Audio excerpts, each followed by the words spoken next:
The Tale of Johnny Townmouse by Beatrix Potter. Johnny Townmouse was born in a cupboard. Timmy Willie was born in a garden. Timmy Willie was a little country mouse who went to town by mistake in a hamper. The gardener sent vegetables to town once a week by carrier. He packed them in a big hamper. The gardener left the hamper by the garden gate so that the carrier could pick it up when he passed.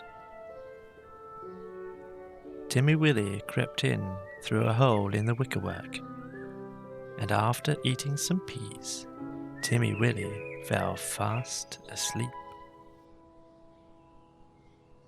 He awoke in a fright while the hamper was being lifted into the carrier's cart. Then there was a jolting and a clattering of horses' feet. Other packages were thrown in. For miles and miles, jolt, jolt, jolt. And Timmy Willie trembled amongst the jumbled up vegetables. At last, the cart stopped at a house, where the hamper was taken out, carried in, and set down. The cook gave the carrier sixpence. The back door banged, and the cart rumbled away. But there was no quiet. There seemed to be hundreds of carts passing. Dogs barked, boys whistled in the street, the cook laughed, the parlour-maid ran up and down stairs, and a canary sang like a steam engine. Timmy Willie, who had lived all his life in a garden, was almost frightened to death. Presently, the cook opened the hamper and began to unpack the vegetables. Out sprang the terrified Timmy Willie. Up jumped the cook on a chair, exclaiming, "A mouse! A mouse! Call the cat! Fetch me the poker, Sarah!" Timmy Willie did not wait for Sarah with the poker. He rushed along the skirting board till he came to a little hole, and in he popped. He dropped half a foot and crashed into the middle of a mouse dinner party, breaking 3 glasses. "Who in the world is this?" inquired Johnny Townmouse. But after the first exclamation of surprise, he instantly recovered his manners. With the utmost politeness, he introduced Timmy Willie to 9 other mice, all with long tails and white neckties. Timmy Willie's own tail was insignificant. Johnny Townmouse and his friends noticed it, but they were too well bred to make personal remarks. Only one of them asked Timmy Willie if he had ever been in a trap. The dinner was of 8 courses, not much of anything, but truly elegant. All the dishes were unknown to Timmy Willie, who would have been a little afraid of tasting them, only he was very hungry and very anxious to behave with company manners. The continual noise upstairs made him so nervous that he dropped a plate. "Never mind, they don't belong to us," said Johnny. "Why don't those 2 youngsters come back with a dessert?" It should be explained that 2 young mice, who were waiting on the others, went skirmishing upstairs to the kitchen between courses. Several times they had come tumbling in, squeaking and laughing. Timmy Willie learnt with horror that they were being chased by the cat. His appetite failed. He felt faint. "Try some jelly?" said Johnny Townmouse. "No? Would you rather go to bed? I will show you a most comfortable sofa pillow." The sofa pillow had a hole in it. Johnny Townmouse quite honestly recommended it as the best bed, kept exclusively for visitors. But the sofa smelt of cat. Timmy Willie preferred to spend a miserable night under the fender. It was just the same next day. An excellent breakfast was provided for mice who were accustomed to eat bacon. But Timmy Willie had been reared on roots and salad. Johnny Town Mouse and his friends racketed about under the floors and came boldly out all over the house in the evening. One particularly loud crash had been caused by Sarah tumbling downstairs with the tea tray. There were crumbs and sugar and smears of jam to be collected, in spite of the cat. Timmy Willie longed to be at home in his peaceful nest in a sunny bank. The food disagreed with him. The noise prevented him from sleeping. In a few days he grew so thin that Johnny Town Mouse noticed it and questioned him.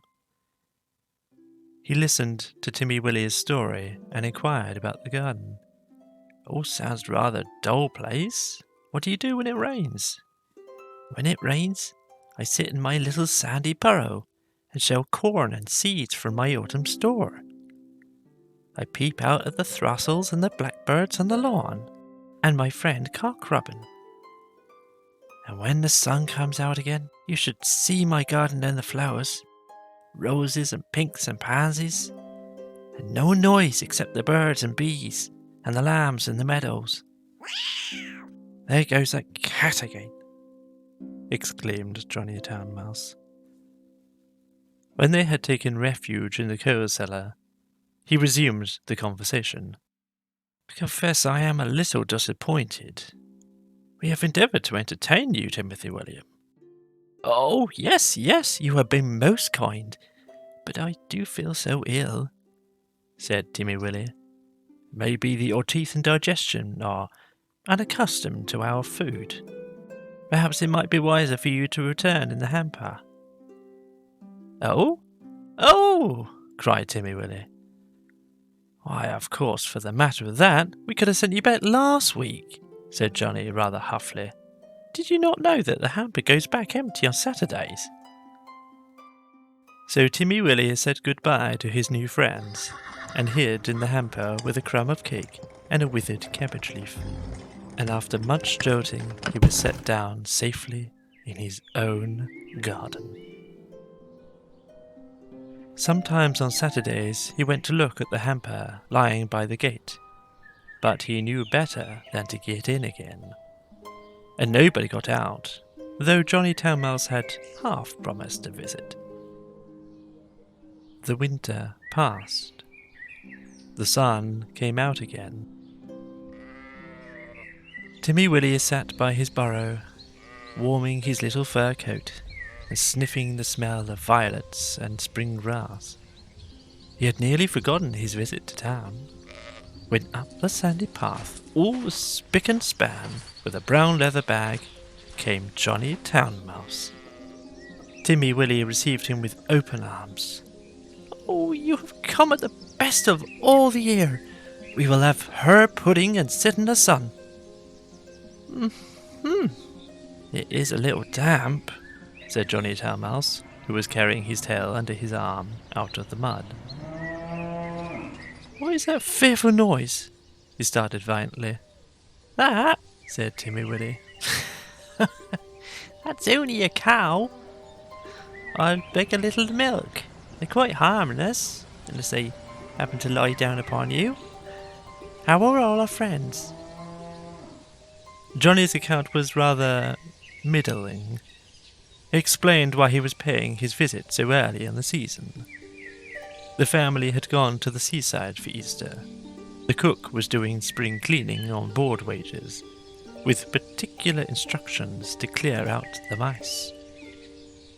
There were 4 kittens, and the cat had killed the canary. "They say we did it, but I know better," said Johnny Town Mouse.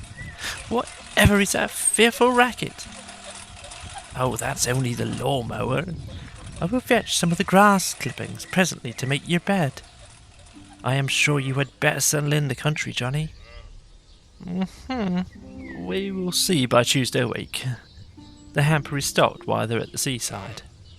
"I am sure you will never want to live in town again," said Timmy Willie. But he did. He went back in the very next hamper of vegetables. He said it was too quiet. One place suits one person. Another place suits another person. For my part, I prefer to live in the country, like Timmy Willie. The end.